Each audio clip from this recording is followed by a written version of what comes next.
anyone that's been to a sporting event, the atmosphere before a game, I think Game Time Decisions has that same exact atmosphere. This is our arena. This is what we do. There is going to be an energy to Game Time Decisions that you will feel night in and night out. The excitement you get when you lock your bets in, when you're figuring out what you want to do, we can zone in on the biggest games each night. I want this to be the place that people come to before the games start so they feel as ready as possible to lock in their cards. We are going to hit every single one of those markets that you need to know about. We're going to go through every single thing, and I've got a great team behind me that's going to help me get the job done. There is not going to be a better place, I promise you, than Game Time Decisions to get that new information, react to it, and be able to then bet accordingly. We will have everything at our disposal, and we will use that to our advantage. I'm Kevin Walsh. Tune into Game Time Decisions from 6 to 8 p.m. Eastern on SportsGrid. SportsGrid, your 24/7 sports wagering network. Fantasy sports today. Be a guy that's really useful in your fantasy rotation? I think the answer is yes. Game Time Decisions. And guess what? I'm going to lose the bet because he's injured again. Betting above the rim. He's got a broke J. That's all there is to it. He's got no confidence in that jump shot. My thing you've always heard me say on the network is you're either winning or you're rebuilding. InGame Live All Access. Wondering when that was going to happen. And the answer is, it just did. Sometimes you think the bigger guy will have the advantage.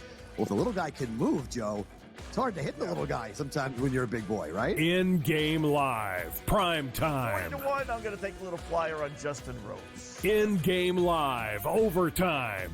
As you sit here and listen, watch right now, you may want to consider placing that bet. It's smarter to be on SportsGrid.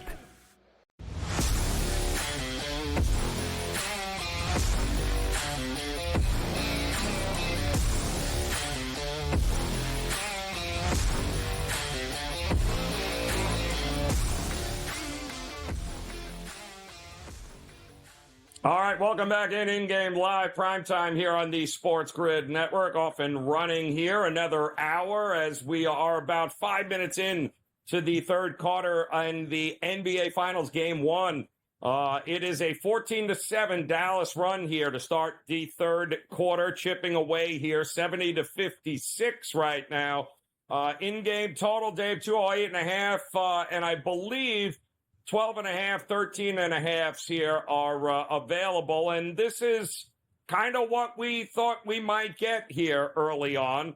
I think really the only question is Dallas going to make enough of a run that's going to force the Boston Celtics to have to keep their foot on the gas? And if they do, then the over on props, if you're holding tickets, the over in the game, you're still very much alive in this game, I think, as far as the totals go, especially in some of these props. I don't think anybody's going to be sitting for Boston anytime soon.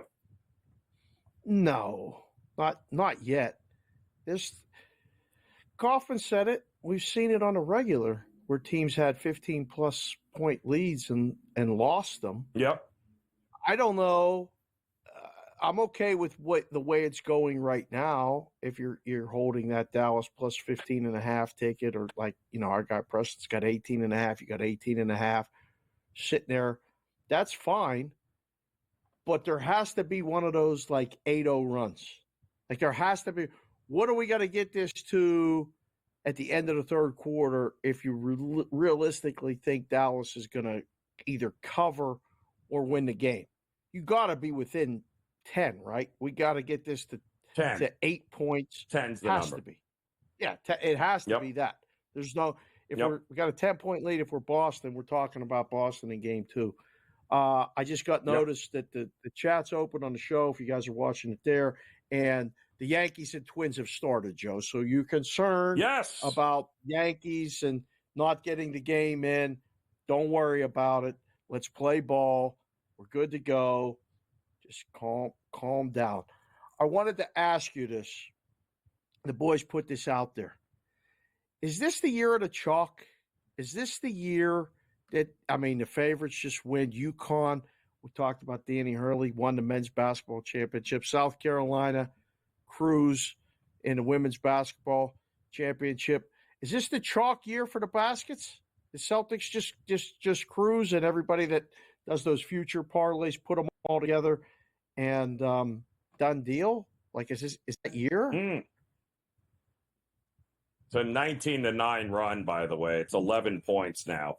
So, and we still got 5 minutes to go. So we still got 5 minutes to go in this battle here, back and forth. I'm shocked if Missoula doesn't call a timeout here at some particular point, maybe to regroup. Kyrie's also starting to cook a little bit. In-game number, Dave, 8.5. What did it close? 6.5? Wow. That's now an 8-point game, 72-64, 22-9 run to start the third quarter. Now I got to worry about them covering the 6 I laid with Boston pre-flop. Unbelievable. That 18.5 looks like a pretty good play at the half, doesn't it, Dave? Can you imagine them? I mean, that was a fun bet we talked about. 15 points plus being down and coming back and winning the game. That's back in the discussion. You know, boys, if you can find that graphic, there it is. Good work. There it is. Boston, Dallas trail by 15 and win. There it is, 19-1. Wow. They were down 29. They were down 29. It was the Dallas biggest lead in this game. By 20 plus and 29. win the game. Yes. 60-1. Put that thing up for That's the people correct. to see, because I don't want them to think I'm That's talking correct. about, the side of my 28 or more. Wow. Look at that. Boy, oh boy. 22-9 run here. Yeah. Wow. Well, maybe Luka's not done yet. Maybe Dallas isn't done yet. Like, put the duck boats back in the dock. We were talking about the Boston Celtics and cruising and winning, covering 6.5, easy. Wow. How many Boston fans do you think took the 18.5 because they knew there's no way Boston was going to run away and win by 20 or more points in this NBA Finals Game 1? How many do you think took that, Dave? It's, well, I'd like to say we haven't seen this before by Boston, but we kind of have seen this right? by Boston. Yeah, we kind of have, yes. Yep. Boston scares me when they're playing from in front like this. I almost rather like what you got from Boston because they showed an ability to do it with the last 2 games against Indiana, right? Down, trailing 8, trailing 6, trailing 10, and then the fourth quarter came and that was it. Bye-bye. But this kind of Boston scares me. Up that many and everything is kumbaya. That's the kind of Boston lead that nothing good has happened over the last 5 years with. Nothing. Is it a lack of, so like in all the lead up to this talk in game 1, is it a lack of killer instinct? Is it just being young? Or is it they literally lose interest when they get up 20 points? Like, I don't know what it is. It's the style. What do you think it is? It's the style. If they're up that many, Dave, it's because everything is falling in from outside. Live by the 3, die by the 3. And what's happened here now to start the second half is they're playing a team that has that is more than capable of erasing 15 to 20 point deficits in a quarter or two. They did it against Minnesota, who was an elite defense. There's no reason why they can't do it against Boston. And if Boston's threes aren't falling here, Dave, and I don't know if we have the second half numbers, how many threes have they made here in the second half? They've missed they've missed a lot, and nothing else is falling in. So that's the problem. What happens if the threes don't fall? It's great to have a 20-point lead because you're hitting them, but the minute you're not hitting them, how many points does Porzingis, Mr. 18 points? How many does he have now? So Boston has 1-3 in the second half. I mean, they're now shooting 12 for 34. But Dallas is 5 of 18, so they had 3 at halftime. They've only made 2 threes. They're getting it done in the paint, and correct. They're not scoring. So Luke is up to 27. Irving has 12. PJ Washington has 10. So we're getting some support there. And Porzingis, who had 18 at the half? Guess what, Joe? He's still got 18 points. And he's played a few more minutes. But wow. All right, we made this thing interesting. This is Porzingis just ended up on his rear by Derek Lively. So that's what we were talking about here. Is that So somebody needed to go out there and lean a little here, and why not Derek Lively? That's kind of what they needed to do here. 4 minutes to go, by the way, in the third. Still plenty of time here. 73-64 as Boston's Jaylen Brown is shooting a couple of free throws. But a 22-10 run, Dave, to start the third, that'll get you back in to a game. That will, without a doubt, get you back into a game here. Who wins the fourth quarter, Dave? Power against power. The in-game total is down to 2.5 here. We may get this thing under. I can't believe it. I'll be shocked if it gets to 200.5. That's got to be the absolute bottom. Well, there's no way that this goes under that. But this is one of those situations where, like, if I'm doing the game and I'm sitting in the book and I know that it's one of those situations, how low do you go? 10 points in 9 minutes is what the Celtics have mustered up here in the third quarter. More next here on the Grid.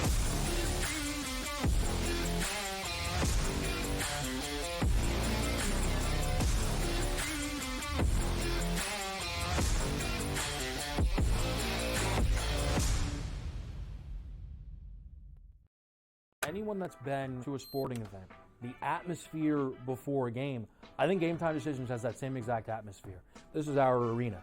This is what we do. There is going to be an energy to Game Time Decisions that you will feel night in and night out. The excitement you get when you lock your bets in, when you're figuring out what you want to do, we can zone in on the biggest games each night. I want this to be the place that people come to before the game starts so they feel as ready as possible to lock in their cards. We are going to hit every single one of those markets that you need to know about. We're going to go through every single thing, and I've got a great team behind me that's going to help me get the job done. There is not going to be a better place, I promise you, than Game Time Decisions to get that new information, react to it, and be able to then bet accordingly. We will have everything at our disposal, and we will use that to our advantage. I'm Kevin Walsh. Tune into Game Time Decisions from 6 to 8 p.m. Eastern on SportsGrid. SportsGrid, your 24/7 sports wagering network. Fantasy sports today. Be a guy that's really useful in your fantasy rotation? I think the answer is yes. Game Time Decisions. And guess what? I'm going to lose the bet because he's injured again. Betting above the rim. He's got a broke J. That's all there is to it. He's got no confidence in that jump shot. My thing you've always heard me say on the network is you're either winning or you're rebuilding. InGame Live All Access. Wondering when that was going to happen, and the answer is it just did. Sometimes you think the bigger guy will have the advantage. Well, if the little guy can move, Joe, it's hard to hit the little guy sometimes when you're a big boy, right? InGame Live, Prime Time. 20-1, I'm going to take a little flyer on Justin Rose. InGame Live, Overtime. As you sit here and listen and watch right now, you may want to consider placing that bet. It's smarter to be on SportsGrid.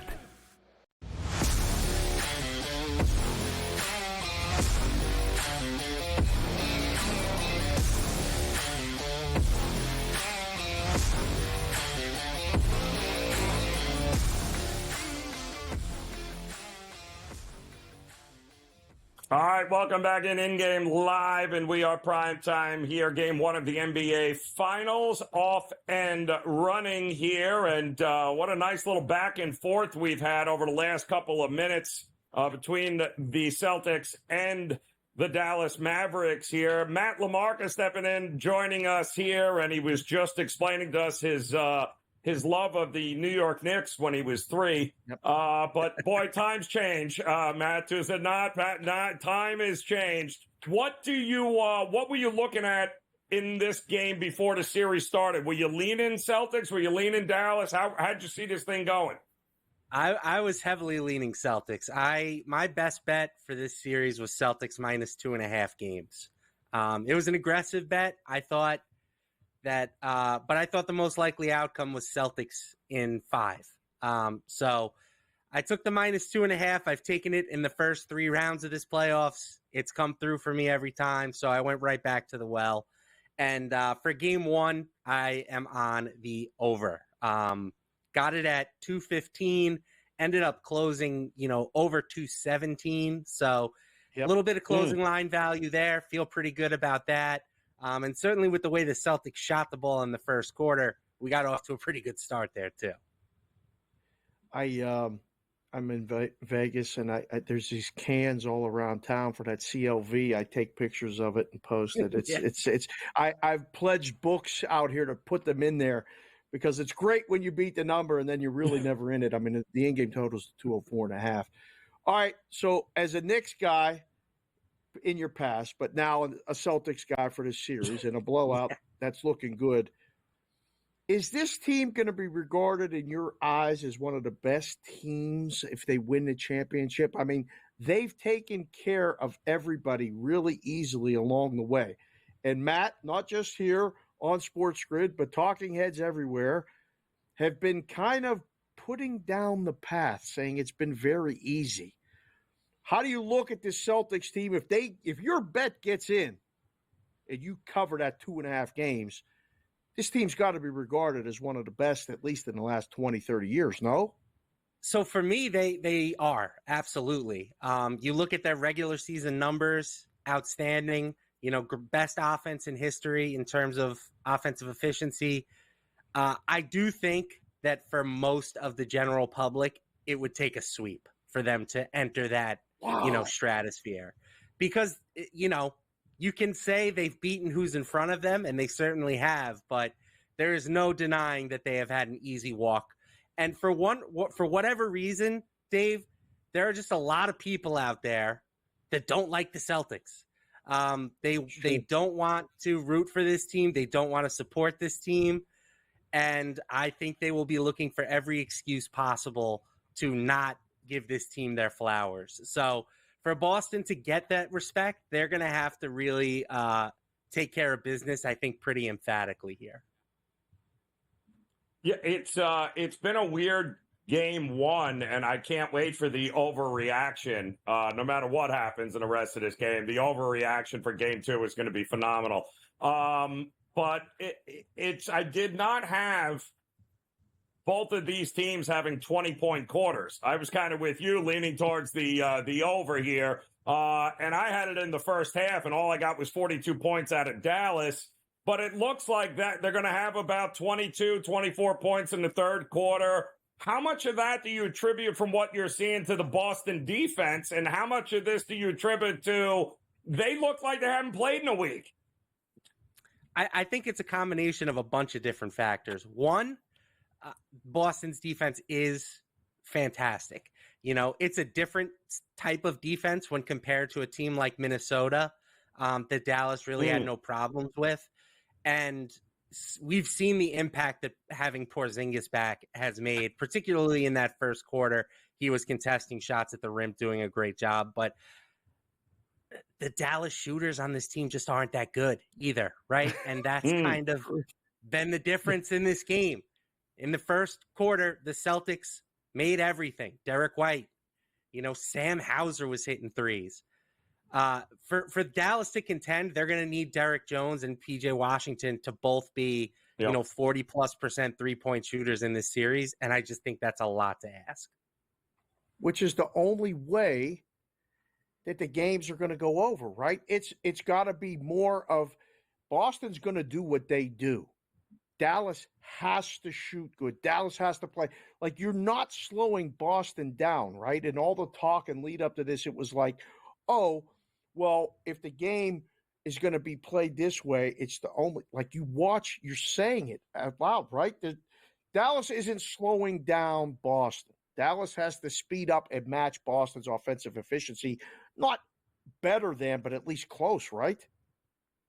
Yeah, and I mean, I do think there are some counters Dallas can make. For some reason, they have not really played Derek Lively, or they didn't play him much in the first half. I'm not sure why they went away from him. They were going with, a small lineup with Maxi Kleba at center. And I understand the temptation. You want to play small and switch everything, but they're not good enough. They need their best players on the floor. And, the Gafford Lively combination has been so good for them all postseason. I think they need to continue to lean into that. It's my first show with you. Luka, we found out you're a New York guy, Joe. Let me jump in real quick and ask my last one. Yankees or Mets, Matt? I thought that might be a Mets set. That's why I asked. Oh, no. What kind of season are you having? I mean, seriously. Not a good one. It's not good. It's not a great one.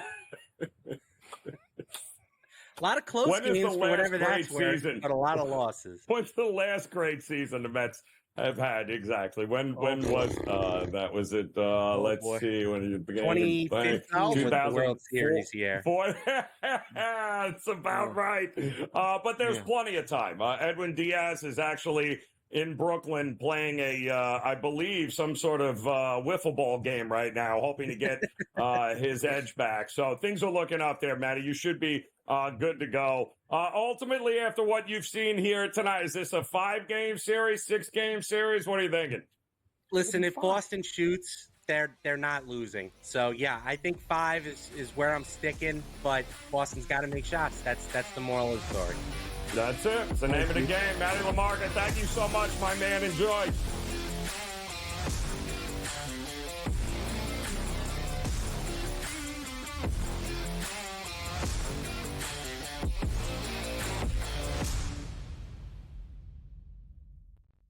Anyone that's been to a sporting event, the atmosphere before a game, I think Game Time Decisions has that same exact atmosphere.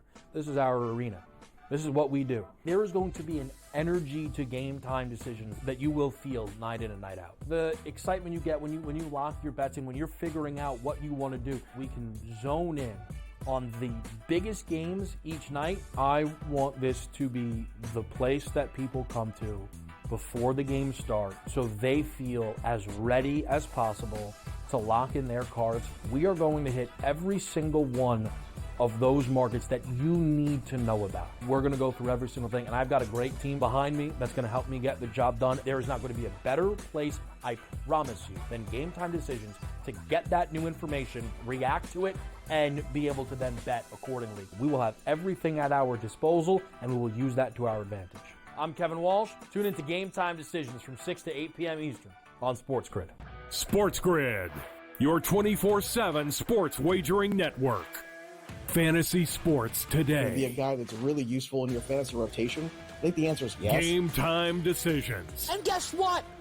I'm going to lose the bet because he's injured again. Betting above the rim. He's got a broke J. That's all there is to it. He's got no confidence in that jump shot. My thing you've always heard me say on the network is you're either winning or you're rebuilding. InGame Live All Access. Wondering when that was going to happen, and the answer is it just did. Sometimes you think the bigger guy will have the advantage. Well, if the little guy can move, Joe, it's hard to hit the little guy sometimes when you're a big boy, right? InGame Live, PrimeTime. 3-1, I'm going to take a little flyer on Justin Rose. InGame Live, Overtime. As you sit here and listen, watch right now, you may want to consider placing that bet. It's smarter to be on SportsGrid.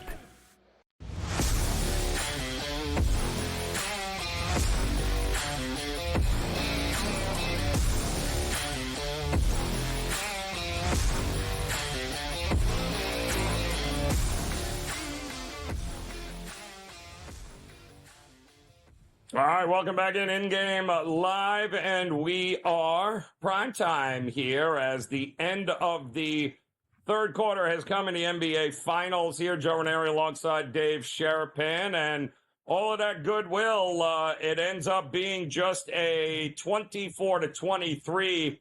Dallas does win the third quarter here, but it is still it's still not a great spot here, Dave, because they had it down to 8 and then they ended up kind of right back where they started from, down 20 here. And I do think the fourth quarter here is going to be interesting because that's what Luka and Kyrie have been known for in the playoffs, right? Win the fourth quarter.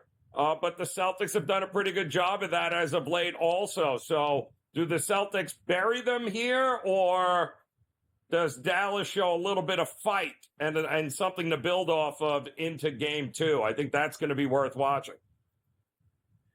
It's definitely worth watching. They're showing Porzingis was to get 17 points, 20 minutes, or 20 points, 17 minutes, whatever that said. I don't know if I'm playing him much. I guess he's starting the fourth quarter. I agree. We'll see. I don't think. Boy, he's playing tremendous defense at the rim, Joe. This is. I'm really impressed with his defensive. Protecting the rim, whatever you want to call it, all this other nonsense. Joe, it looks like Scotty Wetzel out there, where he's grabbing those rebounds. I mean, it's bonkers. Down to 203.5 here. This is away from what everybody was talking about. I mean, literally everything leading up to this was with the over, and the hesitation again for books. Odds makers, we just didn't know about Porzingis. I think you talked about the overreaction. I think we might have underestimated it. And now you might get that overreaction you're talking about, but I don't know. He looks pretty healthy. They're doing it. I think the answer, Luka just did it. I'm watching the game, and he went right to the hole. Got a foul. You got to get Porzingis in foul trouble. You got to go right at him, I think, and open that lane up a little bit, get to the free throw line, make the possessions a little bit tougher physically. I think that's the only path for Dallas right now. Well, Dallas is going to watch this tape and want to throw up with the amount of points that they left out there. So they certainly have had plenty of chances in or around the rim. They've missed layups. They've missed dunks. They've missed wide open threes. It has not been a great opening game for them, but we've also seen them look like this against the Clippers, against OKC. We've seen them against Minnesota get blown out. So the one thing we know for sure, right? One stinker. They throw up one. Yes. This has to be the only one. They can't have, I mean, I guess if they win game two and they have a stinker in 3 or 4 and win and come back here tied 2-2, it's the only way. But I don't think they can have another one. Another stinker and then all forced games having to win both in Dallas. It's going to be very, very difficult. Is there a coaching edge for you in this? We talked a little bit about it on Monday, but the boys, did some graphics with the coaching card and all that other stuff. Do you have an opinion about that as far as one edge over the other, Kidd and Mazzulla? Yeah, well, I think that's to be determined here. I would certainly give the experience edge to Jason Kidd, who I think has done an amazing job navigating this team through the playoffs so far. Much better job than I thought. And listen, the jury was out on him. Anytime you talk Jason Kidd and coaching, everyone's reaction was like, yeah, you can do better than this, right? I mean, the Lakers didn't. Right. So, but I think that what he has done in this playoff run is he's erased that narrative. He has done an amazing job making in-game adjustments, coming off of losses, and that's really the mark of a coach, right? Is what are you doing when things aren't going your way? What can you do chess-wise to match them? And we're going to find out here. As Luka has just passed the 30-point mark, I think it was 31.5 was his point total here. Yep. So it does look like he is good to go on that. Yep. But the problem is nobody else is even close. Derek Lively, no points in the game here. 9 minutes to go in the fourth. Yeah, we'll have much more on this when we get back in Game Live Primetime.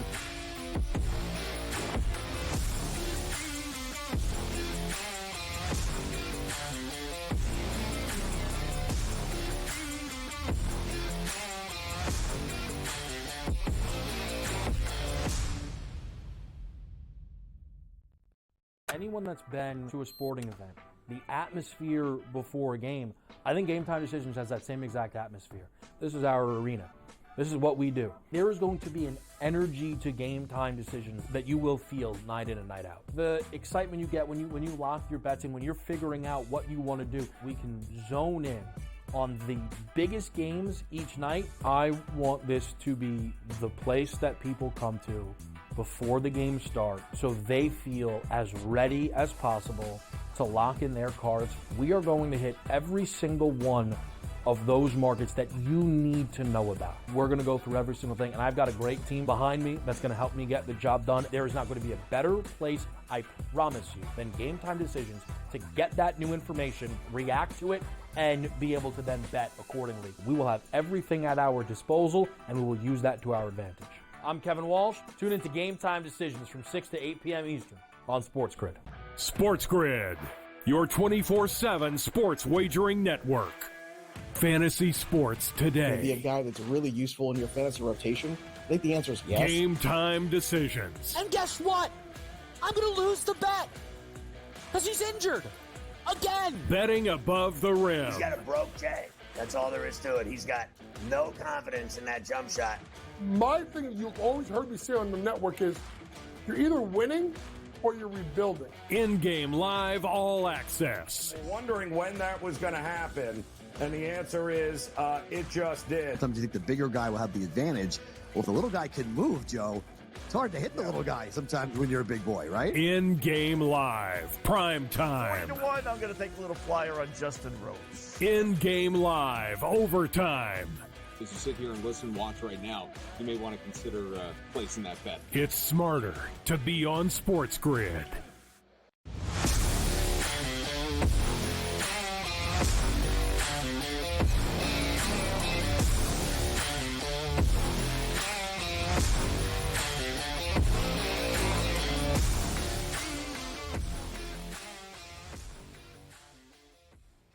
All right, welcome back in-game live. We are primetime here on the SportsGrid Network as Boston Celtics timeout right now in the fourth. Certainly looking good for their chances to wrap up game one of the NBA Finals. Game two will be Sunday, and it's certainly going to be interesting to see. And maybe the most interesting part about this game will be what the overreaction and the numbers will be the minute this game ends and the numbers get posted there, Dave. 92-71, 8.5 minutes to go.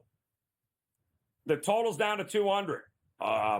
And I got to tell you, I'm looking at the Celtics team total right now. 109.5 is what their team total is. So I would need an additional, 17 points here or so in the next 8 minutes. And I don't think they're taking their foot off the gas. I think that's a safer bet than hoping Dallas makes enough shot to help you get over 200. Correct. I think you're right. They closed 110.5, the Celtics team total. Yes. So we're hovering right around that number. I'm with you. The last thing you want to do, as what just happened in the third quarter, is quote unquote take your foot off the gas, miss a couple shots, get careless, put Dallas on the line, and play high leverage basketball late in the game where you should have had this thing on easy street, and we're already worried about where we're going to dinner tonight. If I'm meeting my guy Butchie, we're going to have steak, or we're going to have seafood, or we're going to have both for Boston. I don't want to worry about the end of this game. Now, we had a good discussion during the break. Preston, Jack, do you go over the total now with if it stays this deficit, it's the benchmark? I don't know if you do, because there's no fouls. We're running the clock out. We're just playing. We're chucking threes. We're guys get in, get minutes, play the game. Dallas is at this point, how much time's left? 7 minutes, 55 seconds. Joe, what point does kid go, let's go, sit down, Luka, everybody, we'll come back Sunday, right? I mean, we got another 3 minutes of real basketball for Dallas. If they don't have this within 12, 10 in 3 minutes, it's a wrap. Yep. I'm certainly, if I'm Dallas, I'm not. Listen, we've already seen Luka doing the little hobble thing here at moments in this game. I mean, if we're down 20 with 3 minutes to go, he's not in the game. None of those guys are in the game here. So, if listen, the best thing you're hoping for with Dallas is to do something here late to kind of build off of as you get ready for game 2, because the idea right now of you being able to come back in here and cut this lead where you're going to have a shot to win it is slim to none. We know that. But you got to have something, Dave, positive to build off of, and not where, if nothing else, Dave, all I would do is try to muscle up here a little bit, send PJ Wash, send Gafford, send these guys in there, and start getting physical, right? I mean, that's pretty much what you need to do at this point, and build off of that heading into the second game, because you cannot let – I think they did a better job in the second half from a defensive perspective, wouldn't you? I think Dallas did a much better job than they did early in this game. 100% agree. I think, well, two things. We just got kind of not breaking news, but Juan Soto left the game for the Yankees with an injury, something that was forearm or something. That's not good news for Yankee fans and all that other stuff. But you're right. I think Dallas kind of I use this term a lot only because I played hockey. I love hockey. I talk about hockey. Can't wait for Saturday with Game 1 of the Stanley Cup playoffs. You got to turn this into a little hockey game, right? I'm not saying bench clear and grab everybody and start a fight or nothing, but let's make this uncomfortable for the last 6 minutes and let you know, well, you got us tonight, but we'll be here Sunday. We'll be here Sunday night when the game tips. You and I won't be here, but, there will be another basketball game. It's one game. You said it earlier. I say it all the time. The margin of victory doesn't matter to anybody but the people that bet it and cover and all that other stuff. These guys are pros, the coaches, the fans overreact. Like, they lost by 25. They're never going to win another game. They forget it by the time they come out of the shower, do the post-game interviews, they go back to the hotel. They may not even remember what the score was. It's fine. Yep. It's okay. So I'm with you. Does it get a little bit nasty? Does it get a little bit physical here, Joe? 6 minutes to go. Yeah. Yep, it needs to.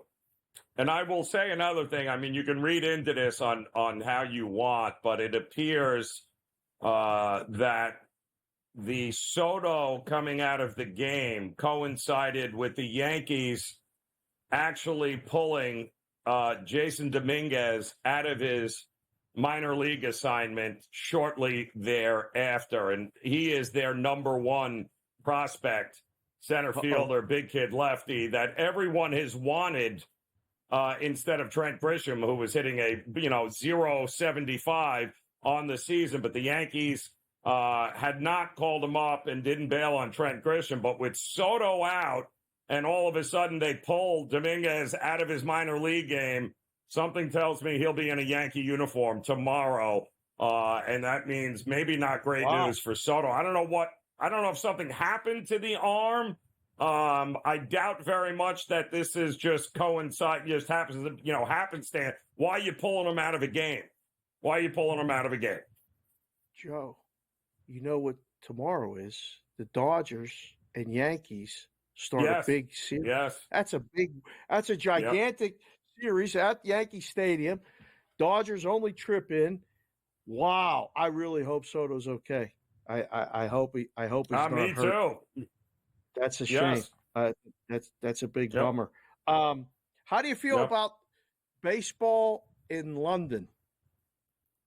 The Phillies are going overseas to play baseball. I got asked today if I would go over. I want to watch the Phillies play baseball in London. I was like, no, I think I'm good.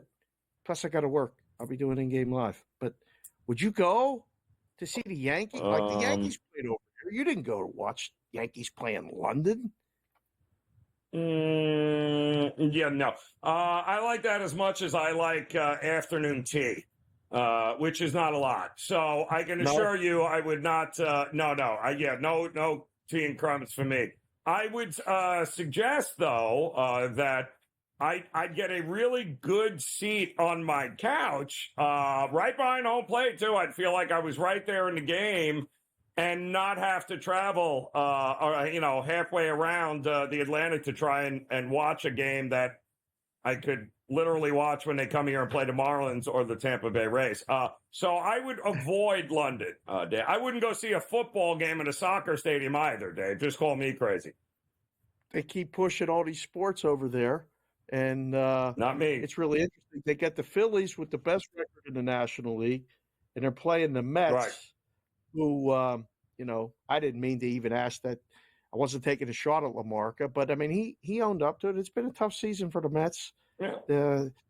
It's going to be one of those games. Ranger Suarez is pitching. They'll probably be, $2 favorites, 180, something like correct. that. Oh, brother. Well, and make no mistake about it. That's why that hat was on backwards. Yeah, he had that hat on backwards on purpose because he didn't want anybody recognizing that was a New York Mets hat. But again, things could get worse for the Mets. But I got to tell you, keep an eye on this Yankee story with Soto. Do not be surprised if this kid Dominguez is in the lineup tomorrow. And I got news for you. Not the worst thing to happen coming up against the Dodgers here. So the kid is special. Center fielder. Looking forward to it. In-game live primetime continues next.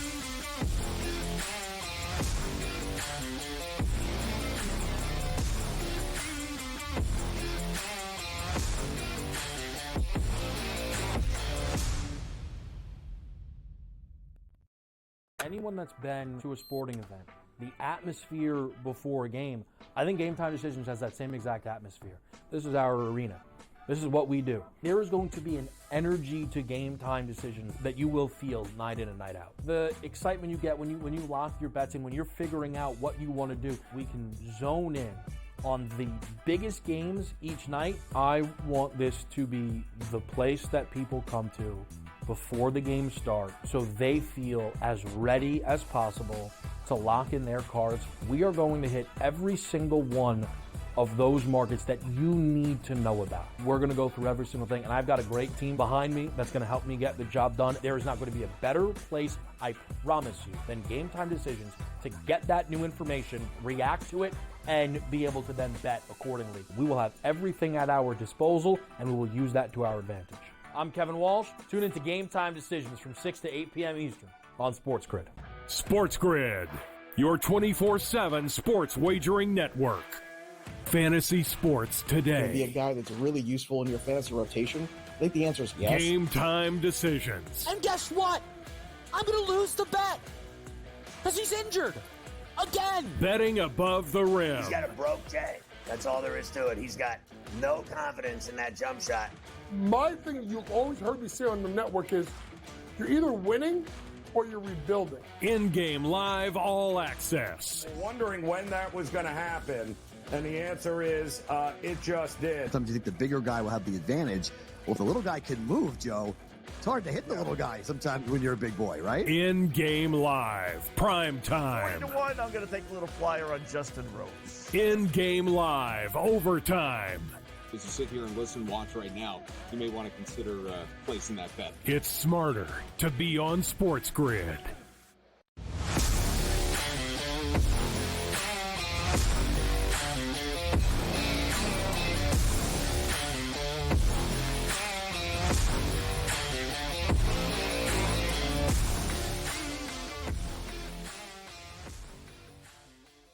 All right, welcome back in-game live, and we are primetime here on this Thursday. Game number 1 of the NBA Finals is almost over, thank goodness. 4 minutes left to go here, 100-78 as Boston is handling business here in Game 1. Okay. Still seeing a lot of starters going on here, Day. I do see... Well, Kyrie's out, but Boston still has Tatum and Brown and Horford. A lot of the main starters still on there. But one of the big questions that people are going to have is and we'll be on air for this. The minute this 4 minutes is up here and this game is over, we're going to look ahead to game number 2 on Sunday, and we welcome in our good friend Colton Farrar joining us here in Dallas, from Dallas. Not the biggest Dallas Mavericks fan, but that's okay, Colton, because let's be realistic here.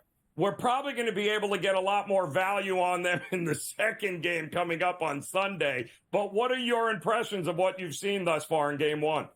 I tell you what, the Celtics came out and made a statement early. Porzingis in that first quarter, putting up those 18 points was just outstanding. Woo. And man, I was watching Porzingis here in Dallas when he had to take on that number 2 role, right? That Kyrie's taking on right now. And honestly, he couldn't handle that role. But the role that he's getting right here for the Celtics, he fits it perfectly. And I think the Mavericks found that out tonight. I tell you what, as far as my money goes tomorrow, if I was going to bet the game, I might consider looking at the Mavericks in the first quarter, hoping that they come out kind of how they did in that third quarter, right? Coming out with that gotta have it intensity, do or die type thing. I know it is only game 2, but they don't want to get swept here and bring it back 0-2 into Dallas. But it looks like that could very possibly be the situation that we're looking at. Yeah, we all found out how healthy Porzingis was the way he came out and played that first quarter. Odds makers, my guys in the books right now, I got my odds screen up. Cut 3 books, put up 7.5. 1 book put up 7. It's floating around 215, 215.5. I don't really remember ever putting it up before the game was over, but that means that, that leads me to believe that the game is over. What's the adjustment? What do you think happens for Dallas to win a game in Boston? We know Luka has to play like Luka, but what has to happen where you might actually say, you know what? Maybe you should put your money on this or that. This is the Dallas's path to victory. One thing that I saw early, Kyrie missed a few open threes. Washington missed a good look. A few players lively passed up an open look, and it looked like they were trying to force it in. They're going to have to hit their shots on the outside. If they're not able to hit their outside shots, they are not going to beat this Celtics defense on the interior. It's not going to happen. So I think they need to hit their perimeter shots here in the next game. Right now sitting with, 240 where I'm at and only 80 points. That is a tough run tonight for these Mavericks. Yeah, it's not great, but this game was won in the first quarter because as I'm seeing this right now, the second, third, and fourth quarter, that was much more competitive than what it was in the first. And so maybe you just chalk it up to, listen, Dallas coming out of that series against Minnesota, different animal. They missed, to your point, a whole lot of shots, a lot of looks up at the rim, even missed layups. And the total is what's fascinating to me, though, here, where we're not even going to sniff the total here. Are you expecting high-scoring games moving forward? Because the volume of threes is going to be there, is it not? It definitely should be. I mean, we're talking about a Celtics team that loves to shoot the three-pointer, almost more than anyone in basketball. And, the whole thing is going to be, can the Mavericks offense get there? They made the adjustments here midseason to bolster this defense, which they did, because the Mavericks had no defense early in the season. And their defense is finally playing basketball. But we got to get where's the offense? Where's the offense that's so high-powered? Yeah. And I think it comes, like I said, from those perimeter shots. Luka was still hitting enough shots tonight. It's the other players got to pick it up. Kyrie's got to hit those shots. Washington's got to hit it. And I think they got to stop attacking so hard down low because – it's not there. If it's Kyrie or Luka, go ahead and take it in. If it's somebody else, move the ball around. Let's see some ball movement here. Let's get some open looks. Yep. Cav, how'd you feel about the series before it started versus how you feel now after you've seen game 1? We had some graphics up and there were some bets available. We've had a bunch of guests on. And again, thank you for joining us tonight. But was it like Celtics in 5, Celtics in 6, Dallas in 6, Celtics in 7? Where were you before the game? Because there ain't too many people going right now, oh, this will be fine. There's nothing to see here. Dallas in 6, I still feel okay about that. How did you feel before versus now? Well, one thing that I take into account Look at what happened with the Clippers in Game 1 with Dallas. Look at what happened with OKC, right? They've been down and out in Game 1 twice already in these playoffs. Bad, like big time deficits. Now they were able to bring one of those back, but they've been here before. So I'm not necessarily freaking out so much for the Dallas side right now. I thought it would probably go 6. I was hoping for 7 for the Mavericks, but I was thinking Celtics in 6. I think the Mavericks are able to, at least. I think they'll do well at home, and I'm hoping they can maybe take Game 2 here. If they can take Game 2, I think they'll split at home with the Celtics. I think we're going to see a 6 or a 7 game series still. The NBA needs it. I mean, come on, we've had too many 4 and outs. We got to have some competition here. Right. I'd like them to be a little more physical too, right, Colt? I mean, I'd like to see them press the issue and get a few more foul shots. No, no doubt. And I tell you what, we all know what Luka does with the refs. We've all seen him crying. Right when that halftime buzzer rang, we saw him walk straight over to the refs to start talking to him. You got to draw the foul and you got to do it. You got to be physical, like you said. Don't complain about it and don't whine. If it's not there, drive harder, play harder, get the foul. Right now, they're not doing that. Yep. I agree. 5 Could not seconds. agree more here. It's going to be a long series. No, he said no. Let him know. Absolutely not. He is, Colton, I appreciate you. Who wins it all together, though, Colton? Come on, give it to us. Celtics. Come on. It's got to be Celtics, right? Oh, come on. I thought for sure he was going to get the Dallas in there. Cat, appreciate it, brother. Go Celtics. We'll be back in Game Live.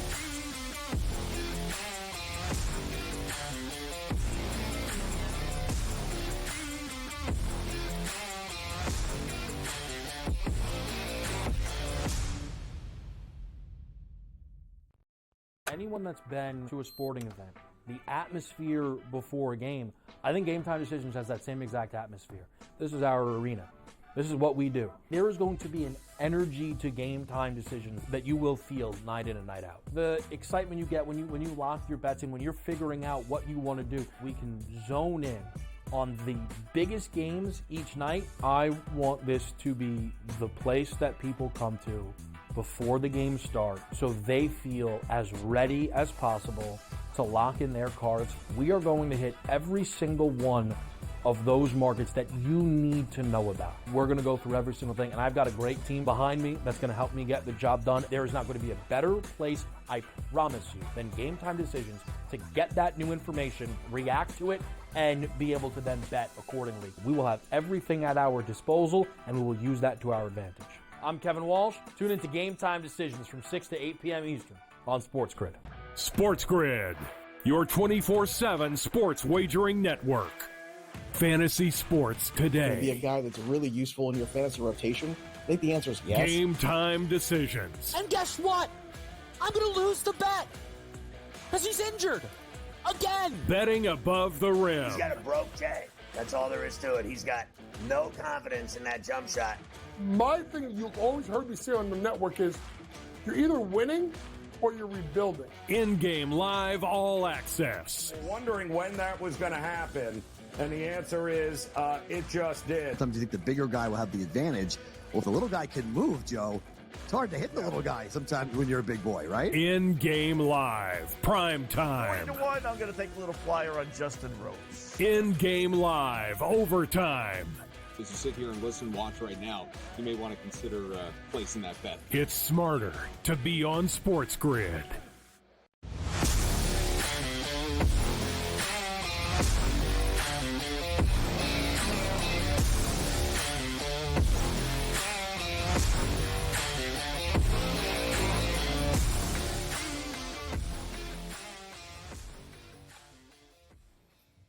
All right. Well, good news, bad news here, I guess, depending on where you were able to jump in. But it is over in Game 1. 107-89 is your final there in the NBA Finals, game number 1. So, of course, we'll keep an eye out for that opening number here for the Boston Celtics and Dallas Mavericks, game number 2, which will be next Thursday. It seems like they go a few days before we get another game. What is it, Sunday maybe? Is it? So we've got a Sunday. So today's Thursday, Friday. Yeah, there you go. So, yeah. So we're going to have another game Sunday, which means we got plenty of time to be able to talk about game number 2.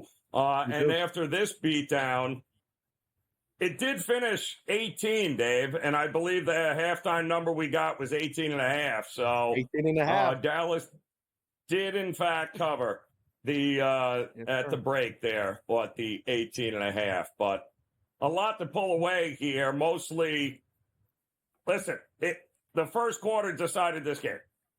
17-point first quarter win by Boston was the basic undoing of Dallas here, because the rest of the game, 26-22 second quarter, 24-23 third, and then eventually with some garbage time there at the end, but 23-21, the overreaction is probably coming with the total, Dave, if anything, coming up in game 2. Well, we're sitting at about 215 to open. Some books 214.5, 215. Everybody's throwing it up right now. 7.5 is the consensus, more than it's 7. But you know what they're going to bet? They're going to bet Dallas. Want to shout out a couple guys that are watching. We're going to be here for the next hour. You and I hanging out, keeping an eye on the only baseball game left, right? The Padres. Well, no, your Yankees are still, thank goodness for a rain delay. They're in the 8th.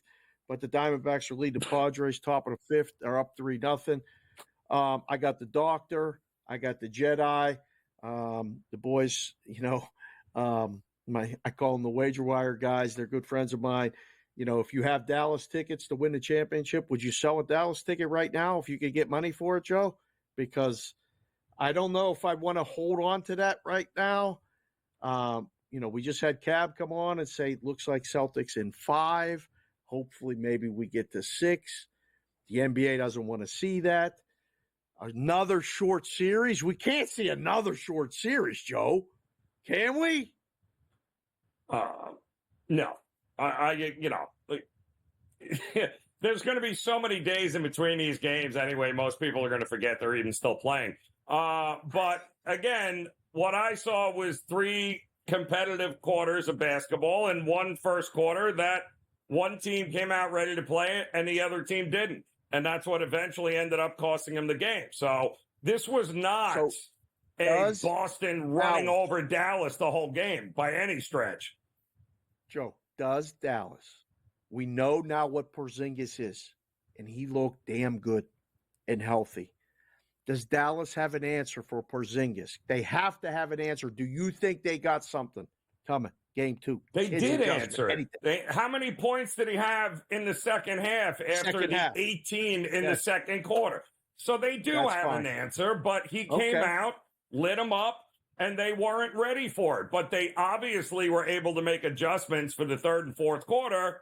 So, yeah, I think there's the couple of days here. They'll watch the film. Nobody's going to be taken by surprise, and there has been absolutely nobody better after a bad game off a loss than Luka in the playoffs. So he got his, and like we said, it's never going to be a matter of Luka, them shutting down Luka. They could care less. They're going to let Luka get as many as he wants.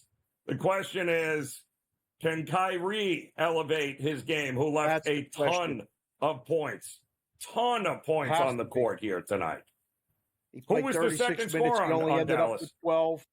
He only ended up with 12 points, 3 rebounds.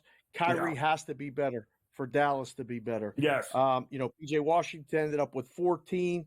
And, after that, Hardy was second in scoring on Jaden Hardy at 13 points.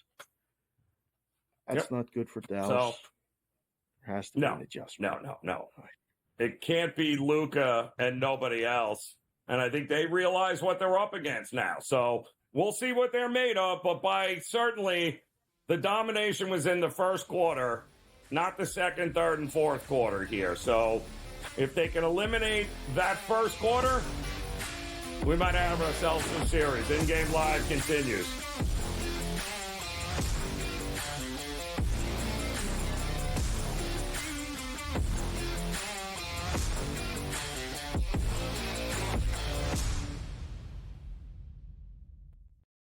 Anyone that's been to a sporting event, the atmosphere before a game, I think Game Time Decisions has that same exact atmosphere.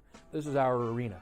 This is what we do. There is going to be an energy to Game Time Decisions that you will feel night in and night out. The excitement you get when you lock your bets in, when you're figuring out what you want to do, we can zone in on the biggest games each night. I want this to be the place that people come to before the games start so they feel as ready as possible to lock in their cards. We are going to hit every single one of those markets that you need to know about. We're going to go through every single thing, and I've got a great team behind me that's going to help me get the job done. There is not going to be a better place, I promise you, than Game Time Decisions to get that new information, react to it, and be able to then bet accordingly. We will have everything at our disposal, and we will use that to our advantage. I'm Kevin Walsh. Tune into Game Time Decisions from 6 to 8 p.m. Eastern on SportsGrid. SportsGrid, your 24/7 sports wagering network. Fantasy sports today. Be a guy that's really useful in your fantasy rotation? I think the answer is yes. Game Time Decisions. And guess what? I'm going to lose the bet because he's injured again. Betting above the rim. He's got a broke J. That's all there is to it. He's got no confidence in that jump shot. My thing you've always heard me say on the network is you're either winning or you're rebuilding. InGame Live All Access. Wondering when that was going to happen, and the answer is it just did. Sometimes you think the bigger guy will have the advantage. Well, if the little guy can move, Joe, it's hard to hit the little guy sometimes when you're a big boy, right? InGame Live, Prime Time. 20-1, I'm going to take a little flyer on Justin Rhodes. InGame Live, Overtime. As you sit here and listen, watch right now, you may want to consider placing that bet. It's smarter to be on SportsGrid.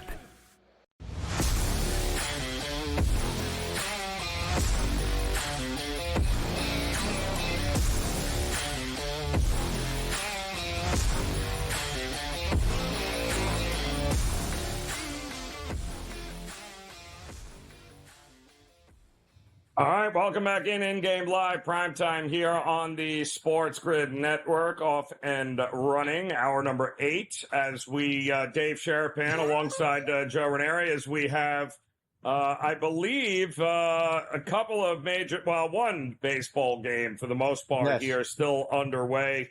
Arizona and the Padres, 3-1 Arizona on top right now. The Yankees are just trying to be done with here. Minnesota 8-5 after a 2-hour rain delay. They are in the bottom of the 8th inning there. And really, the whole conversation tonight is going to be around the NBA Game 1, which wasn't much of a game thanks to a 37-20 first quarter by the Boston Celtics over Dallas. But those numbers you said are starting to creep in here.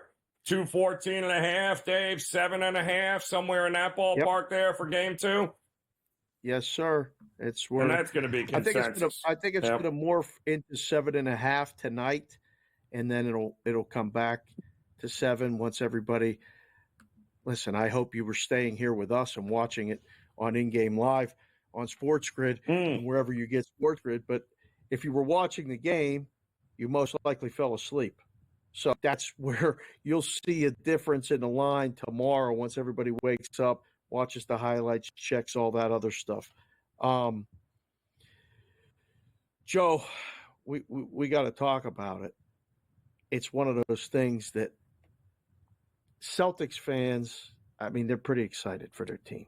I totally get it. I'm already getting the text, 3 more to go. 3 more to go, Joe.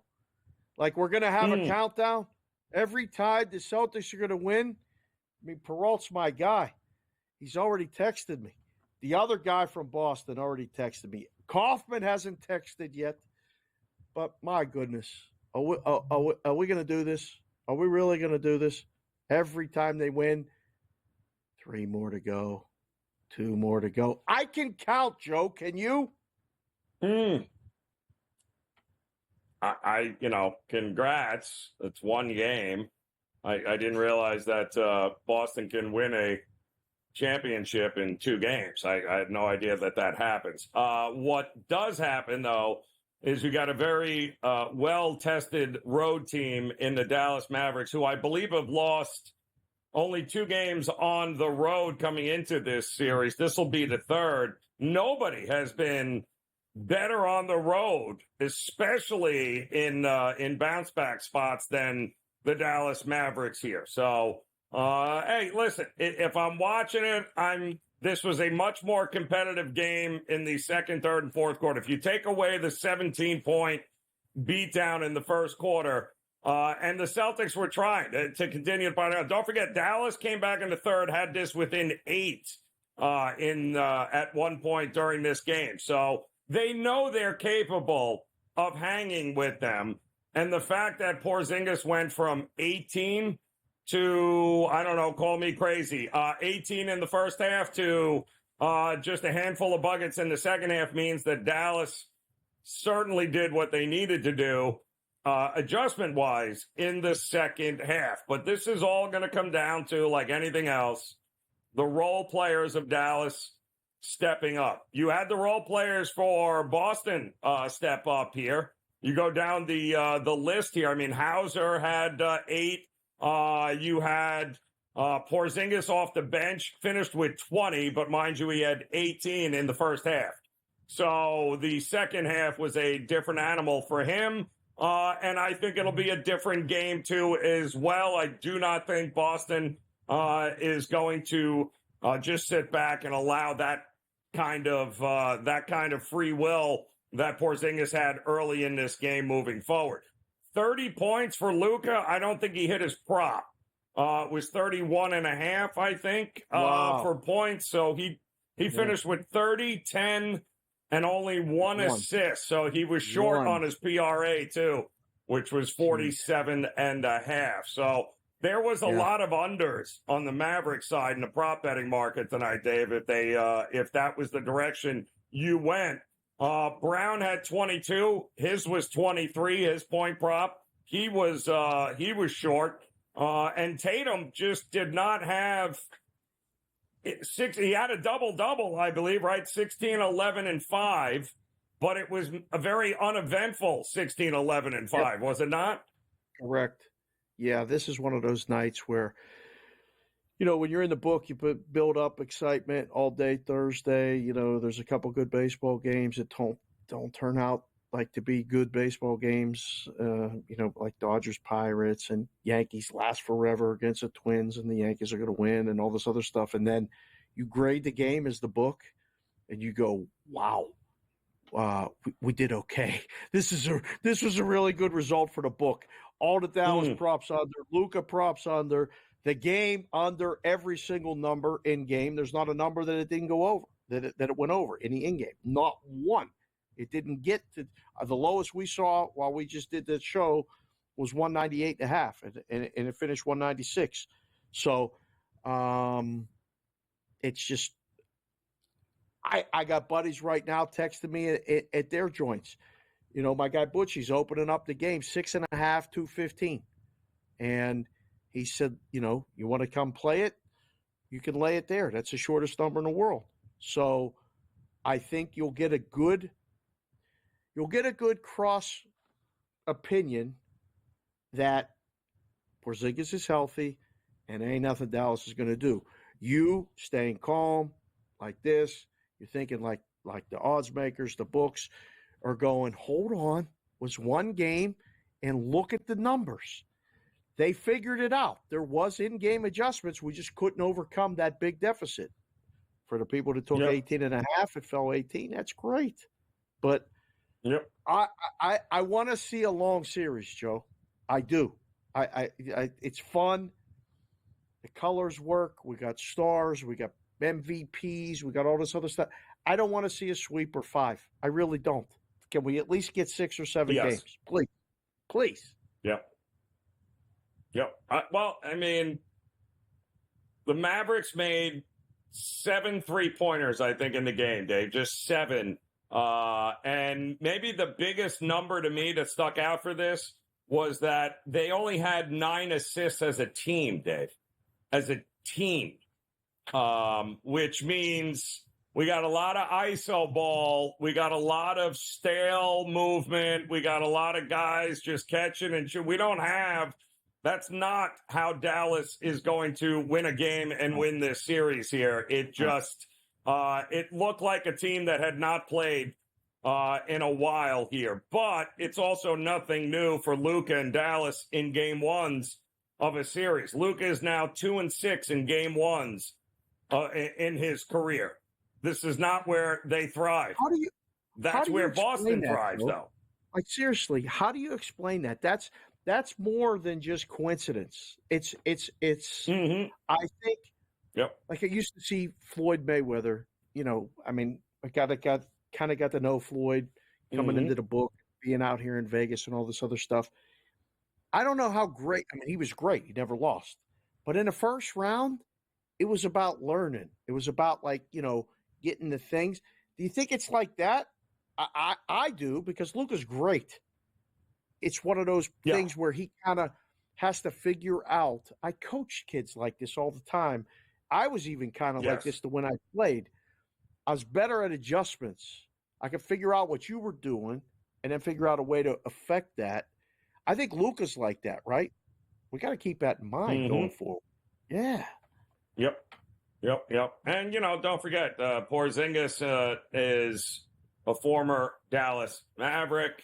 Certainly didn't work out all that well when he was in Dallas to Luka. And I'm sure there was a little bit of motivation for Porzingis there in the first half. But I'll remind everyone, he had 18 in the first half. He had 2 in the second.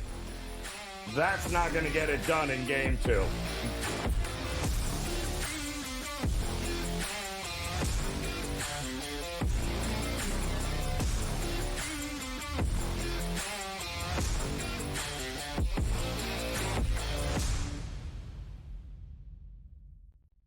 Anyone that's been to a sporting event, the atmosphere before a game, I think Game Time Decisions has that same exact atmosphere. This is our arena. This is what we do. There is going to be an energy to Game Time Decisions that you will feel night in and night out. The excitement you get when you lock your bets in, when you're figuring out what you want to do, we can zone in on the biggest games each night. I want this to be the place that people come to before the games start so they feel as ready as possible to lock in their cards. We are going to hit every single one of those markets that you need to know about. We're going to go through every single thing, and I've got a great team behind me that's going to help me get the job done. There is not going to be a better place, I promise you, than Game Time Decisions to get that new information, react to it, and be able to then bet accordingly. We will have everything at our disposal, and we will use that to our advantage. I'm Kevin Walsh. Tune into Game Time Decisions from 6 to 8 p.m. Eastern on SportsGrid. SportsGrid, your 24/7 sports wagering network.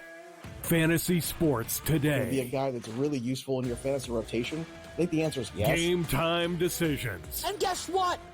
I'm going to lose the bet because he's injured again. Betting above the rim. He's got a broke J. That's all there is to it. He's got no confidence in that jump shot. My thing that you've always heard me say on the network is you're either winning or you're rebuilding. InGame Live All Access. Wondering when that was going to happen, and the answer is it just did. Sometimes you think the bigger guy will have the advantage.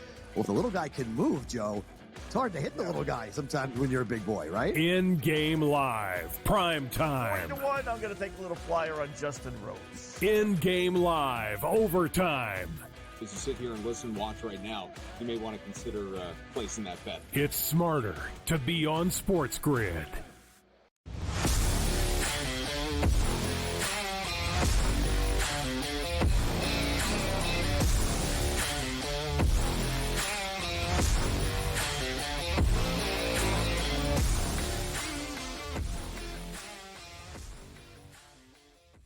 All right, welcome back in-game live primetime here on the SportsGrid network as we get ready for Game 2 on Sunday in the NBA Finals. We'll also have a Game 1 of the NHL Finals coming up on Saturday. So a busy weekend in store, no doubt here. Game 2 in the NBA, Game 1 in the NHL. We also we do have one Major League Baseball game underway right now and the Arizona bullpen is in, which is never a good thing. Bottom of the fifth, looks like the Padres have tied it up 3-3 in this one here.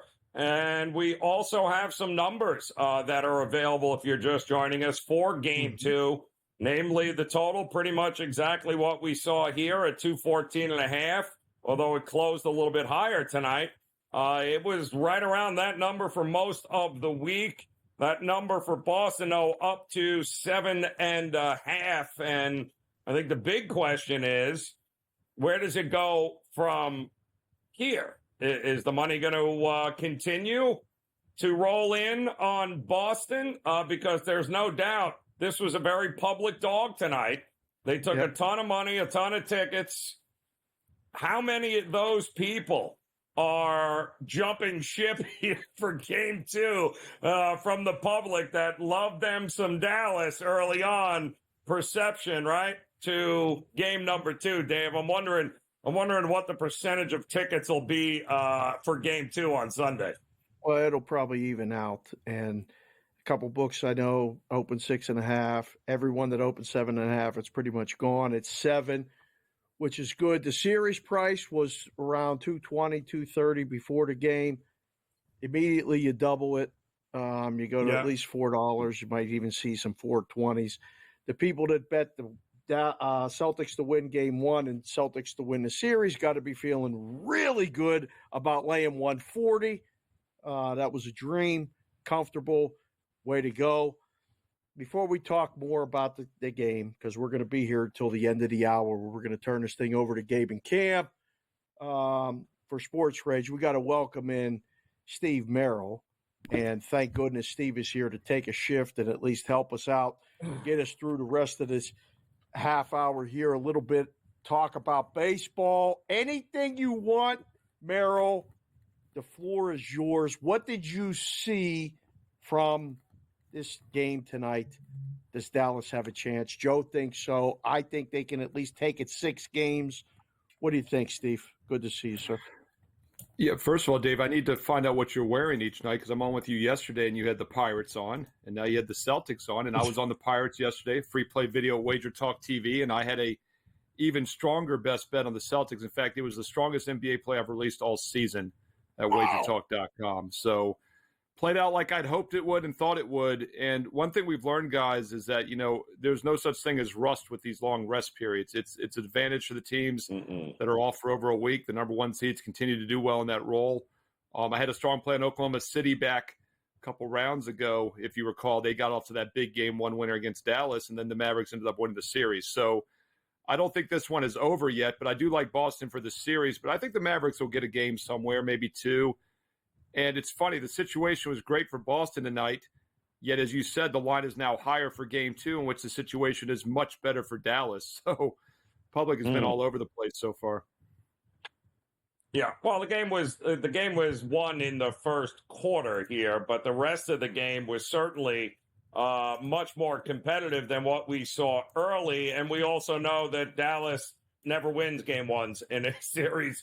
It's the Game 2 which has plagued the Celtics, and Game 2 has usually been the spot in which the Mavericks come together. I don't think it's any secret that somebody else besides Luka has to score points here, Merrill. They're going to have a shot. What did you think of what you saw from the first half to the second half with Dallas? Because it seemed like 2 different teams. Certainly, Porzingis didn't light him up for another 18 points in the second half like he did the first half. Yeah, I'll tell you, Joe, I really don't think we could take much away from the game. It's like it was such a blowout early on that it never became a true game, a true handicap. Boston was up, I think it was 29, and then the lead got cut to 8. So Dallas did go on a 21-point advantage at one point, but once again, it was a blowout, so I don't read much into that. The real X factor for me in Game 1 and for the series overall was Porzingis. He'd been off for 38 days. Celtics have been off for 9. He'd been off for 38. And, I thought maybe a little limited, maybe he'd be a little rusty, but it didn't appear to be the case. And he had a pretty good game. Overall, I think he will be the difference in this series. And at one point throughout the game, like midway through, the Celtics had more team blocks then the Mavericks had total assists, which is insane if you think about it. In fact, they finished with 9. Dallas finished with 9 assists. Boston finished with 9 blocks for the game. So that's something I think that's got to worry you if you're Dallas. But then again, Boston lives and dies by the 3, and they made 9 threes, more threes. They had 27-point edge from three-point range, and they won by 18. So Dallas was actually plus 9 elsewhere, which is something I think they can build on. How about this? I just got a text from my buddies, again, the doctor and the Jedi guy and another guy, CBW. They're texting me watching the show. They said to say hello to you, Steve. But they also sent me the text that said, Porzingis was 50-1 to win the MVP. And right now on FanDuel, he's 5-1 or plus 550 in a couple markets. Complete overreaction. He was great in the first half. Great. Didn't do much in the second half. Are you rushing to the window to bet Porzingis to win the Finals MVP? Yes, at 50-1 before the game started, I would have loved that bet. I didn't like it, though. Yeah. Too late. But that's the point, though, right? You can't bet it at 6-1 now after he had 20 points and he was 50-1 3 hours ago. You just can't play that. What you maybe do is if he has a mediocre game or if they lose game 2, and as Joe said, I mean, the Celtics lost 3 of the last 4 game 2s. They have gone 1-3 the last 4. They are 1-2 in the playoffs this year in game 2s, and they are 12-0 in all other games. So that's when you probably want to step in. And it wasn't on my radar just because, Dave, I wasn't sure if he was fully healthy, if he's going to play the full minutes. I thought it was going to be either Tatum or Brown, but it makes a lot of sense now. And I did think about that. I'm glad you brought it up because I was watching the game tonight. I was thinking, wow, he was live at 50-1. Stay right there, Merrill. We'll be right back in Game Live Prime Time.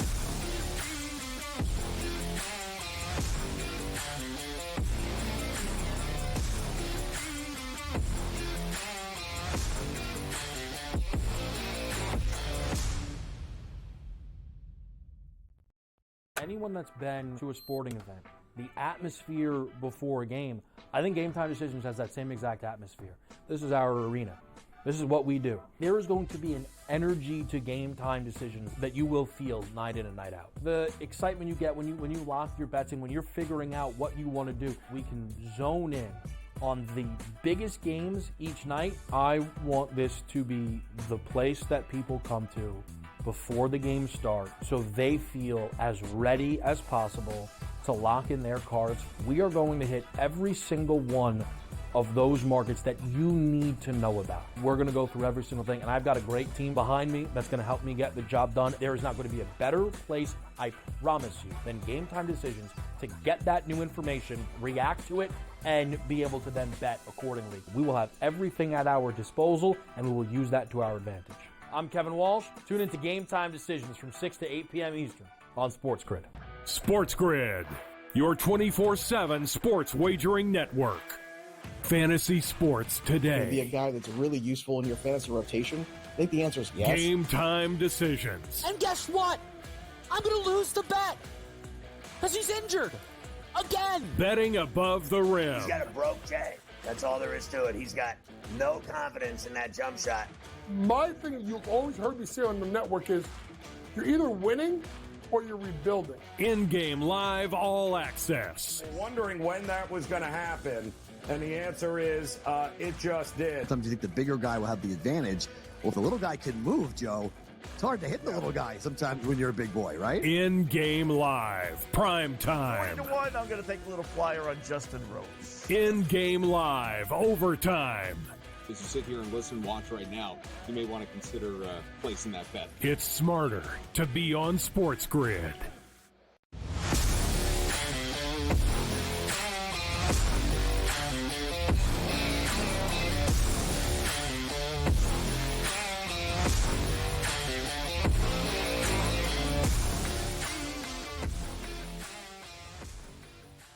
All right, welcome back in-game live primetime here on the SportsGrid Network. 3-3 right now, Arizona and the Padres knotted up in the bottom of the 6th inning. So one game remains here tonight in Major League Baseball. And Merrill, we learned Soto got pulled out earlier today, tonight, actually, after the rain delay, a little forearm tightness.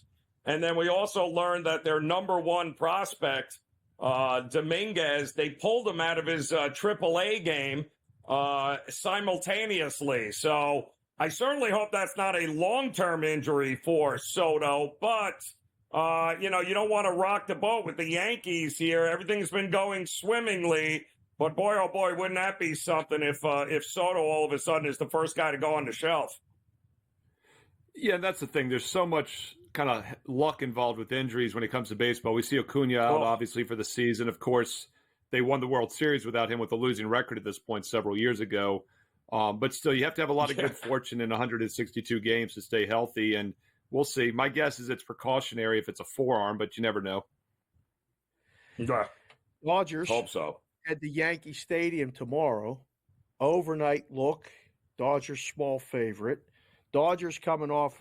They won tonight, but they had 2 games in Pittsburgh where they got shut out once. And Paul Skeens pitched great. Merrill, it's nighttime in Pittsburgh behind me. I'm excited about the Pirates. I get excited every time Skeens pitches. All you do is bet the over in the games because the lineup hits when he's in. 2-part question. Dodgers, Yankees tomorrow. First look, just how does that weekend go for them? Because the Yankees are unbeatable. They're ridiculous. I'm already circling the wagons trying to get Yankee stuff for the fall because they're pretty good.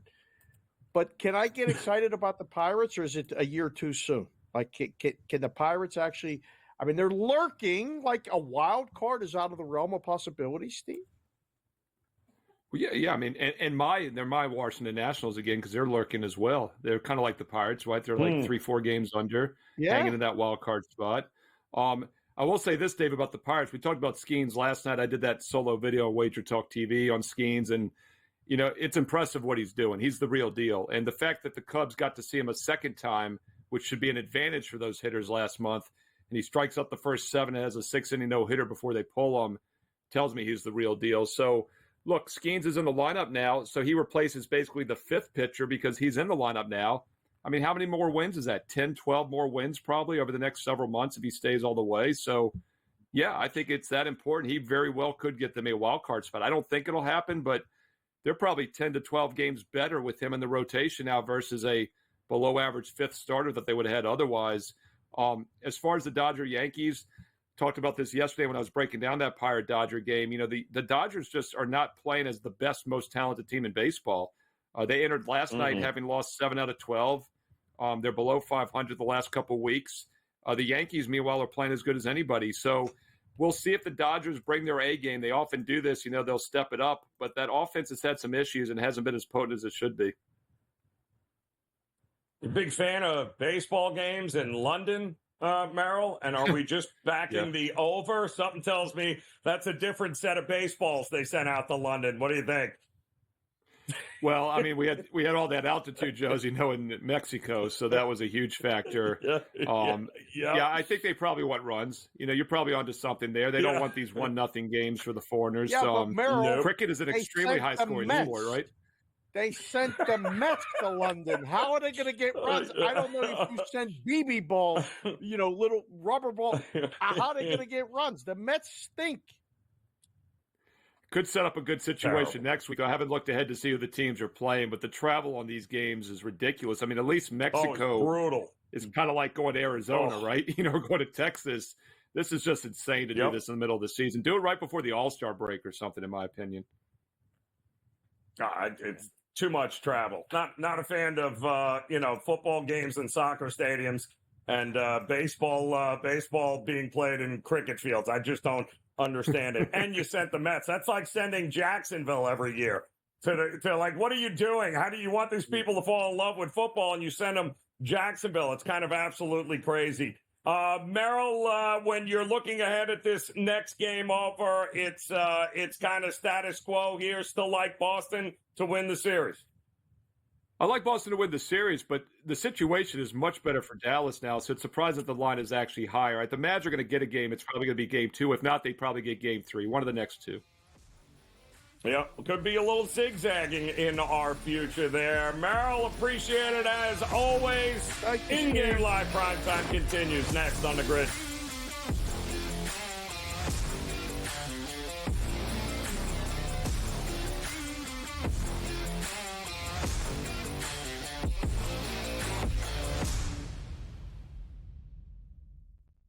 Anyone that's been to a sporting event, the atmosphere before a game, I think Game Time Decisions has that same exact atmosphere. This is our arena. This is what we do. There is going to be an energy to Game Time Decisions that you will feel night in and night out. The excitement you get when you lock your bets in, when you're figuring out what you want to do, we can zone in on the biggest games each night. I want this to be the place that people come to before the games start so they feel as ready as possible to lock in their cards. We are going to hit every single one of those markets that you need to know about. We're going to go through every single thing, and I've got a great team behind me that's going to help me get the job done. There is not going to be a better place, I promise you, than Game Time Decisions to get that new information, react to it, and be able to then bet accordingly. We will have everything at our disposal, and we will use that to our advantage. I'm Kevin Walsh. Tune into Game Time Decisions from 6 to 8 p.m. Eastern on SportsGrid. SportsGrid, your 24/7 sports wagering network. Fantasy sports today. Be a guy that's really useful in your fantasy rotation? I think the answer is yes. Game Time Decisions. And guess what? I'm going to lose the bet because he's injured again. Betting above the rim. He's got a broke J. That's all there is to it. He's got no confidence in that jump shot. My thing you've always heard me say on the network is you're either winning or you're rebuilding. In-game live all access. Wondering when that was going to happen, and the answer is it just did. Sometimes you think the bigger guy will have the advantage. Well, if the little guy can move, Joe, it's hard to hit the little guy sometimes when you're a big boy, right? In-game live, prime 3 time. to 1, I'm going to take a little flyer on Justin Rose. In-game live, overtime. As you sit here and listen, watch right now, you may want to consider placing that bet. It's smarter to be on SportsGrid.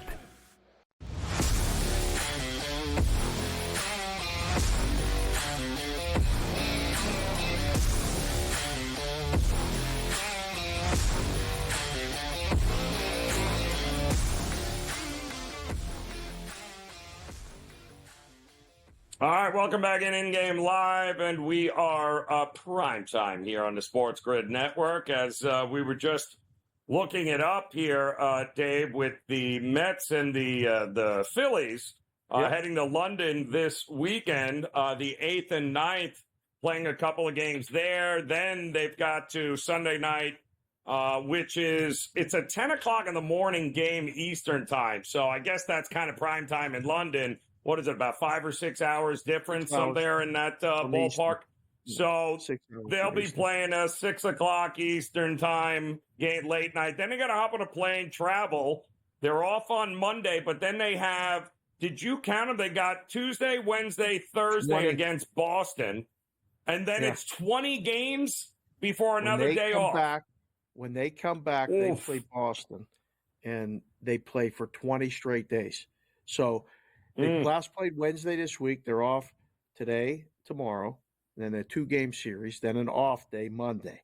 Then it's 20 straight games. And it's no bargain. I mean, it's they got to go to Boston first, and then it's, let me see, I'll pull it up right now. It's Boston, at Baltimore, home Padres, home Diamondbacks, at Detroit, and then come down to Florida to play the Marlins. Yep. So 20 straight days. Expect the bullpen. Well, their bullpen's probably pretty rested. Brutal. They've been getting such good starting pitching, but that's where you catch it. Merrill was telling us during the break, anybody that's watched the grid, because we all know it's smarter to be on SportsGrid, knows that the Phillies have had the easiest schedule in baseball. They've beaten the teams they're supposed to beat. Okay? That doesn't mean they're not a good team, but that is exactly they're off to a franchise best start ever in the history of their franchise. They're on pace to win 112 games. My buddies over at MLB Network sent me that stat along with a couple other ones. They're going to beat the Mets over the weekend, aren't they? It's Ranger Suarez Saturday. Yeah. Hey, come on. Yeah. Please. Come on. Did you see the pitching matchup, though, they're giving us for that Sunday night game in London? I did not. Like, Walker, it's awful. It's like Walker against Quantrill. Like, what is that? Over. Because Wheeler ain't pitched. Yeah. Oh, my goodness, that's going to be awful. Going over. Oh, that's going to be terrible. That's not, they're not exactly sending the A-team on a Sunday night baseball game there in London as Walker versus Quintana. I'm sorry, Quintana. Cal Quantrill won tonight again for Colorado, by the way. Went to Busch Stadium and they beat the Cardinals there in Sonny Gray 3-2. So quietly, he's having quite the year in a Colorado Rockies uniform as a pitcher. Is kind of amazing. But won again there on the road. They can't win in Colorado, but I guess maybe they can win at Busch Stadium, which is a little interesting to begin with. We also have a couple of headlines here, Dave, coming across today. In addition to Dallas and the Boston Celtics now down 1-0. Boston handled business here. Game 2 will be on Sunday. It looks like the Lakers have a new head coach, which we might wake up to in the morning and see that Dan Hurley, who currently, I love when these things get listed and leaked there, right? So apparently he's having coffee or, tea, or apparently he's having a meeting with the Lakers here and something is imminent. Of all the guys available for this spot, Dan Hurley was not a guy I thought was serious or should be even on the radar here. It just feels like a recipe for disaster. Am I wrong here, or do they need a little shot in the you-know-what here? Because that's what he is. He's kind of a shock and awe guy, which is great when you're 17, 18-year-olds you're dealing with. How's that going to work with Anthony Davis and LeBron? Exactly. This might be the move to do the transition because you get, 1 year, max 2 with LeBron, right? You need a coach for after that. You get the coach who's won back-to-back championships at UConn. His peak value is now, and apparently he's always wanted the coach in the NBA. Now, I don't believe anything that comes out. All this other stuff, you're reading these stories and nonsense. You're targeting Dan Hurley. 2 days ago, the job was J.J. Redick's. I mean, there was tweets about it. They put it out. Shams put it out. The line moved. The next Lakers coach market went from 110 to 180 and all this other stuff. I never liked booking that stuff. I hated it, to be honest. The draft, the next coach of this.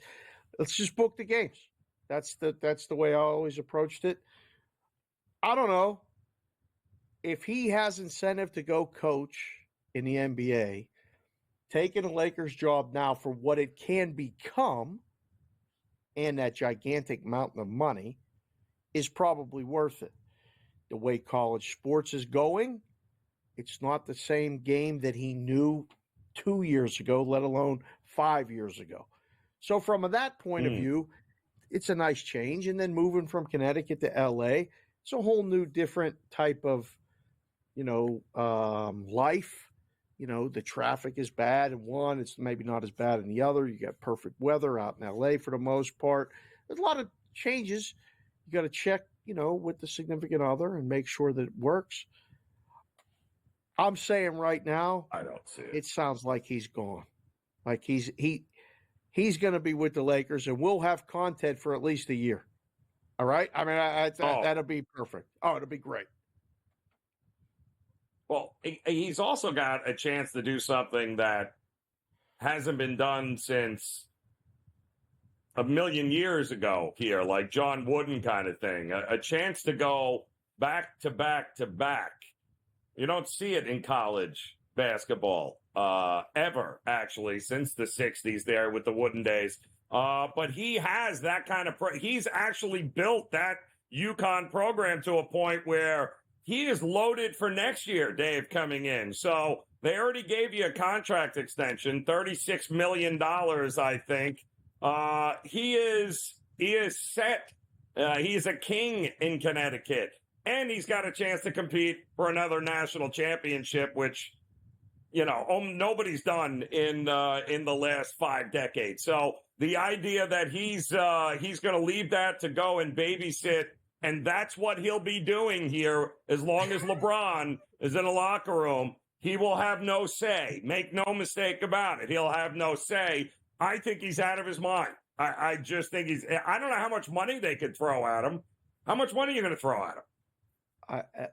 Greg Popovich, we talked about it on Bostonia versus the book, which will come up after Gabe and Cam take over for us at the top of the hour.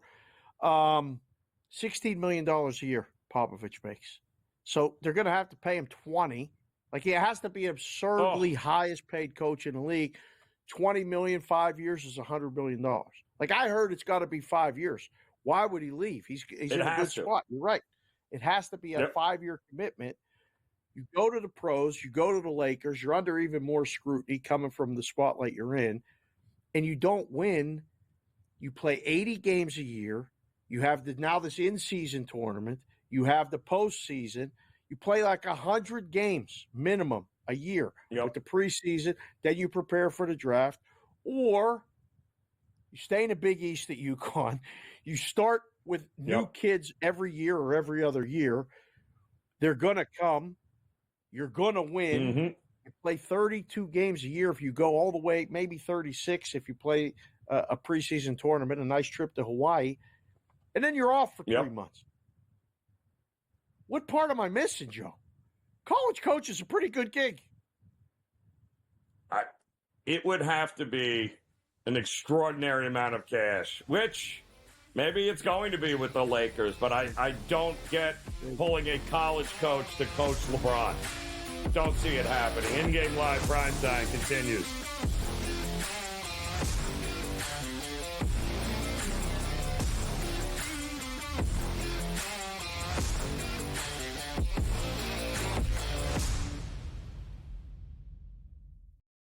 Anyone that's been to a sporting event, the atmosphere before a game, I think Game Time Decisions has that same exact atmosphere. This is our arena. This is what we do. There is going to be an energy to Game Time Decisions that you will feel night in and night out. The excitement you get when you lock your bets in, when you're figuring out what you want to do, we can zone in on the biggest games each night. I want this to be the place that people come to before the games start so they feel as ready as possible to lock in their cards. We are going to hit every single one of those markets that you need to know about. We're going to go through every single thing, and I've got a great team behind me that's going to help me get the job done. There is not going to be a better place, I promise you, than Game Time Decisions to get that new information, react to it, and be able to then bet accordingly. We will have everything at our disposal, and we will use that to our advantage. I'm Kevin Walsh. Tune into Game Time Decisions from 6 to 8 p.m. Eastern on SportsGrid. SportsGrid, your 24/7 sports wagering network. Fantasy sports today. Be a guy that's really useful in your fantasy rotation? I think the answer is yes. Game Time Decisions. And guess what? I'm going to lose the bet because he's injured again. Betting above the rim. He's got a broke J. That's all there is to it. He's got no confidence in that jump shot. My thing you've always heard me say on the network is you're either winning or you're rebuilding. InGame Live All Access. Wondering when that was going to happen, and the answer is it just did. Sometimes you think the bigger guy will have the advantage. Well, if the little guy can move, Joe, it's hard to hit the little guy sometimes when you're a big boy, right? InGame Live, prime time. 3-1, I'm going to take a little flyer on Justin Rhodes. InGame Live, overtime. As you sit here and listen, watch right now, you may want to consider placing that bet. It's smarter to be on SportsGrid.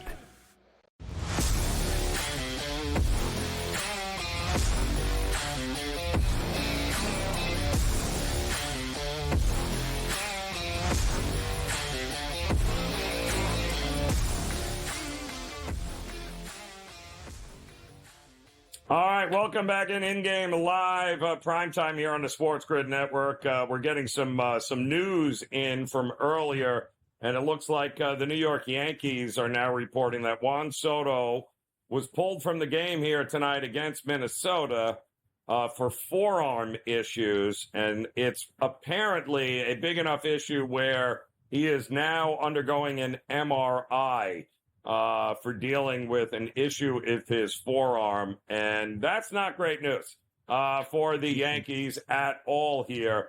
But my goodness, apparently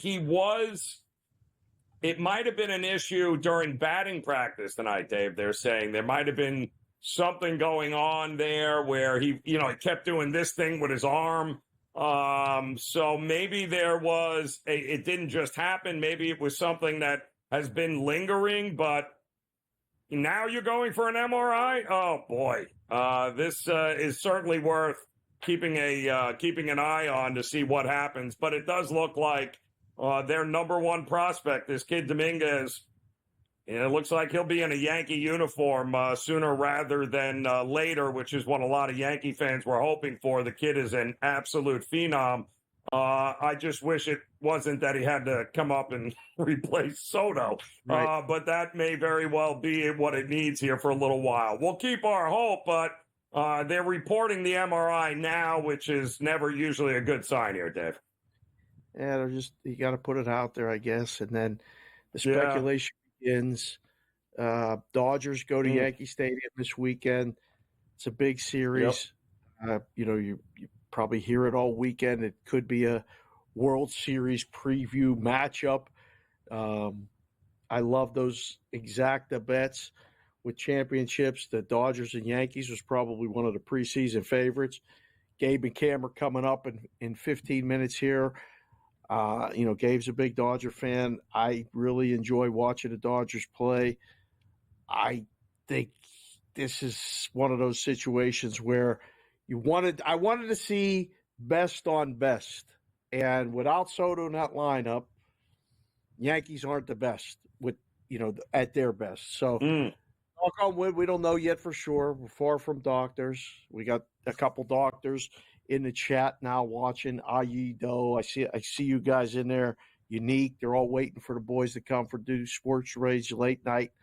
Happy that they can take it over, pass the baton tonight. Maybe they'll find out. You guys can stay there with them. We'll know in the morning, Joe. Is it something not good? As good as Baltimore's been playing, no joke.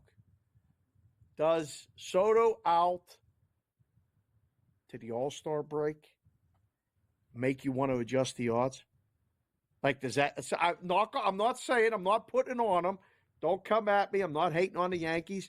I've been picking up some Yankee stuff, if you know what I'm saying. It's okay. But like him out, Baltimore being right there with him in, odds to win the AL East, little adjustment or no? No, because I think. Well, first of all, the kid they're bringing up here, wait till you see him. It could be a blessing in disguise. And there's still enough on this Yankee team. And the Yankees are doing what they're doing.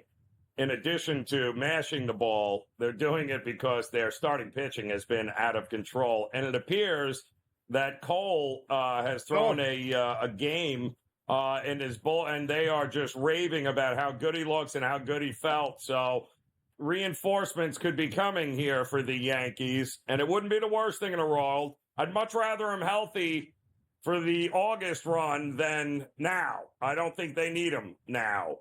It's a terrible loss, but this kid is going to be a lot of fun to keep an eye on, Dave. I'm telling you right now. Could be a lot of fun to watch how this turns out. Oh, you're going to love this kid. Wait to see it. As soon as you tell me that, I know when you tell me as a baseball guy, I'm gonna do a little research in the morning, see if I can find some video and educate myself, because if he's going to have the trade deadline, I think is going to be tremendous this year. Think about all the teams that are going to be in the market now. Baltimore's already got 3 starting pitchers shelved, or already had surgery. Means is gone now. Wells is gone. I believe Bradish is still hurting. So there are going to be a lot of teams. You got this kid from Chicago, right? Crochet. What are they going to keep him for? Exactly. You know the White Sox are going to be sellers here. So there are some young arms and some teams that are going to be in the market for some guys here. The Mets are going to be a giant fire sale. And there are some pieces. The Yankees, for all their talk about, we're spending too much money and we don't want to pay the game. Yeah, push comes to shove. The Yankees are going to be spending. The Dodgers have spent. The Yankees are not going to be left on the sideline if they can go out and get a couple of these younger arms to bolster that either that bullpen or the starting rotation. I think the Yankees are all in. I'm not buying the whole thing where we've spent too much money routine. You still haven't signed Soto. Listen, so they've who won are you 8 kidding? straight. They've won 8 straight, mm-hmm. and they have been the class of the American League so far. They're going. It's been a while since you get that. Like a lot of people walk around with the Yankee stuff. They're walking around with a little bit of swagger right now. Like out here, I'll wear it, and I get that Yankees, like something, or been I'll a while. Yep. That, or I'll get the middle finger, with a blank the Yankees. So they're on everybody's mind. It's great. You know what else is on the mind tonight? There's one more game. It's being played. Arizona leads San Diego 4-3. San Diego's a mess, Joe. Talking about the Yankees being there, the Baltimore being there. What in the hell is going on in San Diego? Congratulations, Machado and Tatis, and you're getting beat by the worst of the worst, right? Just when you thought they were able to turn a corner, too. It's a very up and down team. And don't think for 1 minute, by the way, Atlanta is going to sit on their wallets. No. And they're not going to go out and start and spending some money, too. There's a lot of teams that feel they may have a shot this year that are going to be willing to open up that checkbook at the break. It's going to be interesting to see who outbids who in Major League Baseball. We'll close it out next in Game Live, Primetime.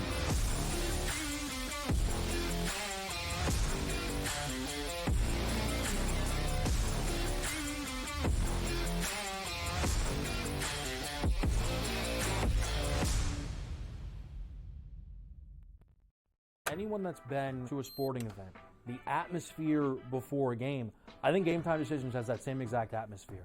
This is our arena.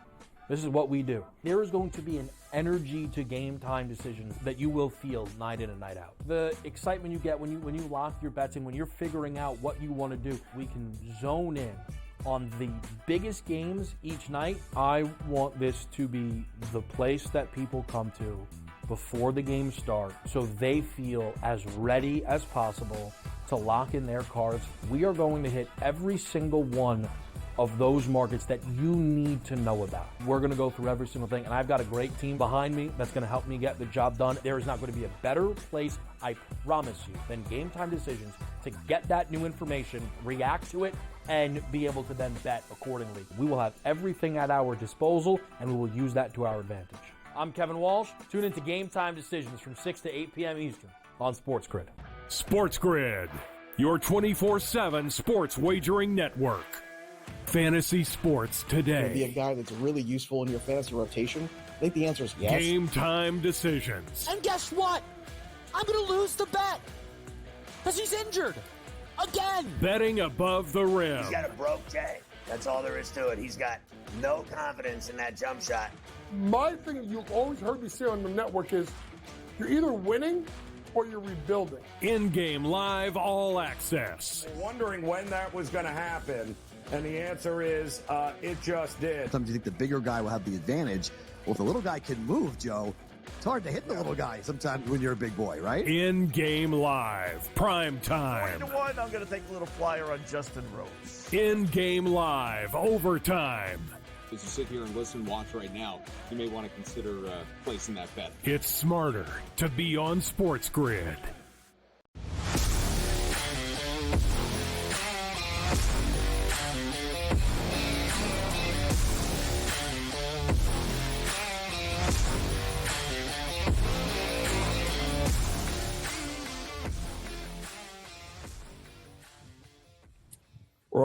We're also getting word here as more and more teams in Major League Baseball continue to throw up all over themselves.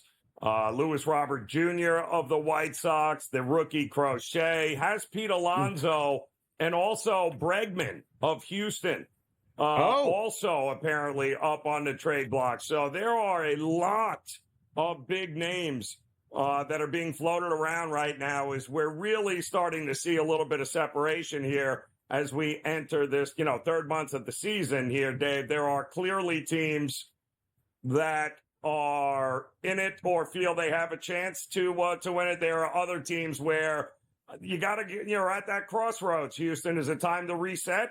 Bregman's going to want a deal. Pete Alonso, are the Mets going to invest that kind of money in him, or are they just going to? So there are some big name guys that are going to be available here in the next month. But this just came across, Dave. I'm shocked you didn't bring this up. The University of Oklahoma tonight has become the first team in college softball history to win 4 straight college softball championships. That's 4 national championships in a row. That's almost never done in anything, Dave. They're so good. They were so good. Florida had them. They've always been good.